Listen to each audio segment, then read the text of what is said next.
एक आदमी ने बस एक डिब्बा अंडे का तोड़ा, लेकिन उसने देखा कि जो अंडे जमीन पर गिरे थे वे आंखों के सामने ही एमलेट में बदलने लगे। इस पल ने उसे सतर्क कर दिया कि सतह का तापमान तेजी से बढ़ रहा है। जब उसने सिर उठाकर देखा तो वह सीधे स्तब्ध रह गया। उसने देखा कि सड़क की जमीन अचानक फट गई, जैसे कि कोई जीव धरती से बाहर निकलने की कोशिश कर रहा हो। ये देखकर वह इतना डर गया कि उसके होश उड़ गए और तुरंत अपनी छोटी इलेक्ट्रिक गाड़ी पर बैठ गया। एक्सीलेटर दबाते ही चार्जर भी साथ छोड़ने का मौका नहीं मिला। इस खतरे की जगह में उसने सोचा भी नहीं था कि अगले ही पल पीछे की जमीन पर जबरदस्त धमाका हो जाएगा। भयंकर आग तुरंत एक अग्नि बवंडर में बदल गई। बवंडर ने पास की इमारतों को पूरी तरह नष्ट कर दिया। अपनी जान बचाने के लिए आदमी को पागलों की तरह आगे बढ़ना पड़ा, लेकिन आगे की सड़क भी सुरक्षित नहीं थी। सड़क पर अनियमित रूप से विस्फोट हो रहे थे।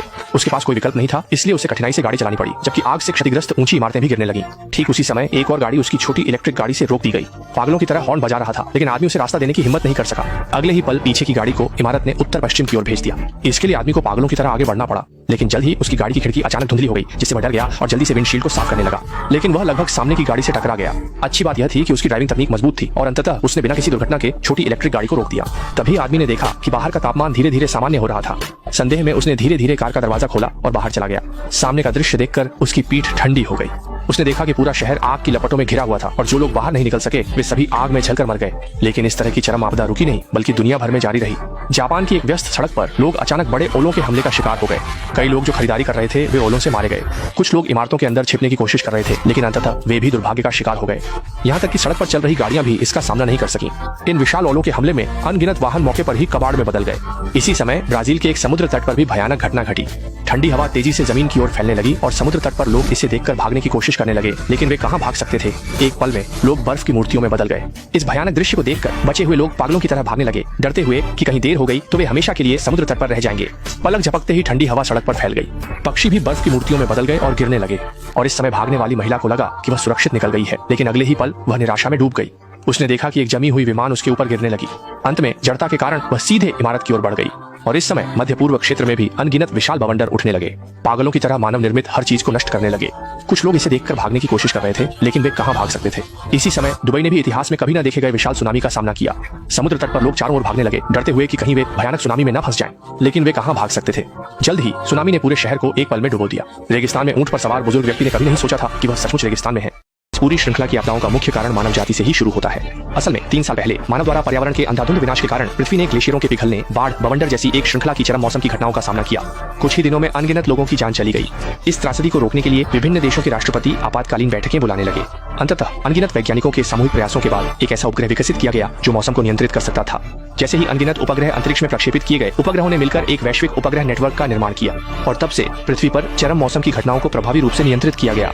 ऐसा माना गया कि इसके बाद पृथ्वी पर कोई आपदा नहीं होगी, लेकिन 3 साल बाद एक दिन एक अत्यंत अजीब घटना घटी।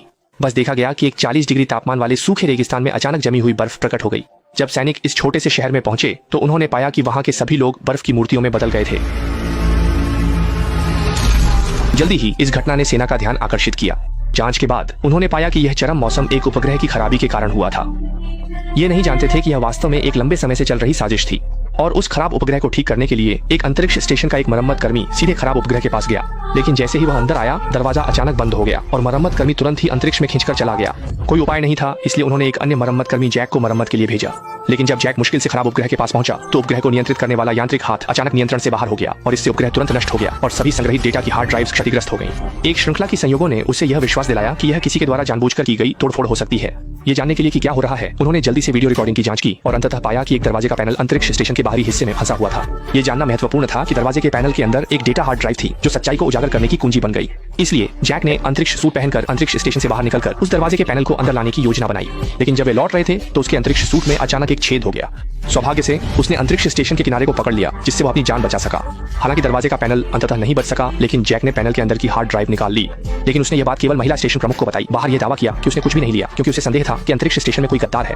जैसा कि उम्मीद थी, उसके और महिला स्टेशन प्रमुख की गुप्त जांच के बाद यह पता चला कि पहले की सभी घटनाएं वास्तव में मानव निर्मित थीं। स्थिति की गंभीरता को समझते हुए जैक ने जल्दी से जमीन पर स्थित उपग्रह मरम्मतकर्ता माइक को खोजा और उसे अंतरिक्ष स्टेशन में गद्दार होने की बात बताई। जब माइक को पता चला कि गद्दार एक जूस योजना को सक्रिय करने की कोशिश कर रहा है तो उसने बिना कुछ कहे अपनी प्रेमिका से मदद मांगी, क्योंकि उसकी प्रेमिका राष्ट्रपति की निजी अंगरक्षक थी और जैसा कि उम्मीद थी, उसकी प्रेमिका की मदद से उन्होंने अंततः जूस योजना की पहुंच प्राप्त कर ली। असल में पर्दे के पीछे का मास्टरमाइंड उपग्रह नेटवर्क को हथियार के रूप में इस्तेमाल कर रहा था। एक बार जब जूस योजना सफलतापूर्वक शुरू हो जाती तो उपग्रह नेटवर्क किसी भी शहर पर हमला कर सकता था। और इसी बीच अंतरिक्ष स्टेशन में जैक को भी पता चला कि किसी ने सिस्टम में वायरस डाल दिया था, जिससे उपग्रह वायरस से संक्रमित होकर नियंत्रण से बाहर हो गया। लेकिन वायरस को हटाने के लिए सिस्टम को रीस्टार्ट करना आवश्यक था और रीस्टार्ट सिस्टम का पासवर्ड केवल राष्ट्रपति को पता था। स्पष्ट रूप से सभी संकेत यह दिखाते थे कि राष्ट्रपति ही अंतिम मास्टरमाइंड था। इससे पहले कि वे कोई उपाय सोच पाते, अंतरिक्ष में अनगिनत उपग्रह अचानक नियंत्रण से बाहर हो गए, जिससे पूरे देश में बड़ी आपदाएं हुई। त्रासदी को रोकने के लिए उन्हें राष्ट्रपति से पासवर्ड प्राप्त करने के लिए खोज करनी पड़ी, लेकिन उनकी पहुंच सीमित थी। अंततः वे केवल उपराष्ट्रपति को ही खोज पाए, केवल उपराष्ट्रपति को ही ढूंढ पाए। उन्हें लगा था कि उपराष्ट्रपति उनकी मदद कर सकते हैं, लेकिन उन्होंने माइकल को एक छोटे से कमरे में ले जाकर बिना कुछ कहे ही बंदूक निकाल ली और उसे मारने की तैयारी कर ली। स्पष्ट है कि इस साजिश के पीछे उपराष्ट्रपति ही थे। वह राष्ट्रपति को हटाना चाहते थे और फिर सैटेलाइट नेटवर्क का उपयोग करके पूरी दुनिया को नियंत्रित करना चाहते थे। और इस समय राष्ट्रपति मंच पर बिना किसी चिंता के भाषण दे रहे थे। राष्ट्रपति की सुरक्षा के लिए माइकल ने तुरंत अपनी प्रेमिका को ढूंढा। जब लिसा को पता चला कि राष्ट्रपति की जान खतरे में है, तो उसने बिना हिचकिचाए आसमान में कुछ गोलियां चलाई, जानबूझकर अफरा तफरी मचाई, राष्ट्रपति का भाषण रोक दिया और फिर यह कहकर कि वहां एक हत्यारा है, आसपास के सुरक्षा कर्मियों को खोजने के लिए भेज दिया। फिर उसने राष्ट्रपति को एक छोटी कार में बैठाया और पूरी कहानी बता दी। शुरू में राष्ट्रपति को विश्वास नहीं हुआ कि उपराष्ट्रपति उन्हें मारना चाहते हैं, लेकिन अगले ही पल सैटेलाइट अचानक सक्रिय हो गया और मंच के पीछे के भाषण स्थल को टुकड़ों में तोड़ दिया।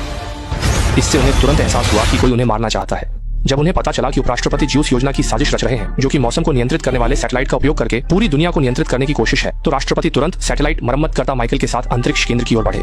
और दूसरी ओर माइकल की प्रेमिका ने छिपे हुए उपराष्ट्रपति को पकड़ लिया। हालांकि अंत में ज्यूस योजना के पीछे के साजिशकर्ता को पकड़ लिया गया, लेकिन वायरस से संक्रमित सैटेलाइट पहले ही सक्रिय हो चुका था। बर्फीली मॉस्को का तापमान अचानक बढ़ गया जब एक गर्म किरण आसमान से गिरी। जहां भी वह पहुंची, वह जगह तुरंत खंडहर में बदल गई और इस समय अंतरिक्ष स्टेशन का आत्मविनाश कार्यक्रम भी शुरू हो चुका था। जीवित रहने के लिए सभी लोग अंतरिक्ष यान में स्थानांतरित हो गए। अंतरिक्ष स्टेशन छोड़ने की तैयारी में केवल जैक और महिला स्टेशन प्रमुख ने रुकने का फैसला किया, क्योंकि केवल सैटेलाइट सिस्टम को रीसेट करके ही सैटेलाइट सिस्टम को नियंत्रित करने वाले वायरस को हटाया जा सकता था। और इस समय राष्ट्रपति भी माइकल के साथ एरोस्पेस सेंटर पहुंचे और रीसेट पासवर्ड को अंतरिक्ष स्टेशन पर भेज दिया। हालांकि अंत में सैटेलाइट सिस्टम सफलतापूर्वक शुरू हो गया, लेकिन अंतरिक्ष स्टेशन का आत्मविनाश कार्यक्रम नहीं रुक सका। अगले ही पल पूरा अंतरिक्ष स्टेशन अचानक विस्फोट हो गया। जब सभी को लगा कि दोनों का बचना असंभव है, तो जमीन से अचानक एक बचाव संकेत मिला। असल में अंतरिक्ष स्टेशन के विस्फोट के बाद जैक ने अंतरिक्ष में एक बिना खराबी वाला सैटेलाइट खोजा और पूरी ताकत से महिला स्टेशन प्रमुख को लेकर उसमें छिप गए। इस तरह वे भाग्यशाली रहे, एक विस्फोट संकट से बच गए। यह देखकर एरोस्पेस सेंटर ने तुरंत बचाव के लिए टीम भेजी। जैसे ही एक अंतरिक्ष यान उनके सैटेलाइट से जुड़ा, दोनों को अंततः सुरक्षित रूप से जमीन पर वापस लाया गया। इस प्रकार एक ऐसी आपदा जो पूरी दुनिया को नष्ट कर सकती थी, अंततः समाप्त हो गई।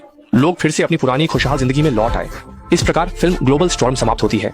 यह फिल्म जलवायु संकट को पृष्ठभूमि के रूप में प्रस्तुत करती है, मानव और प्रकृति के बीच जीवन और मृत्यु की लड़ाई को दर्शाती है। फिल्म न केवल जलवायु परिवर्तन की गंभीरता की चर्चा करती है, बल्कि यह भी उजागर करती है कि प्राकृतिक आपदाओं का सामना करते समय मानव कितना छोटा और असहाय होता है और एकजुट होकर आपदा का मुकाबला करने का महत्व।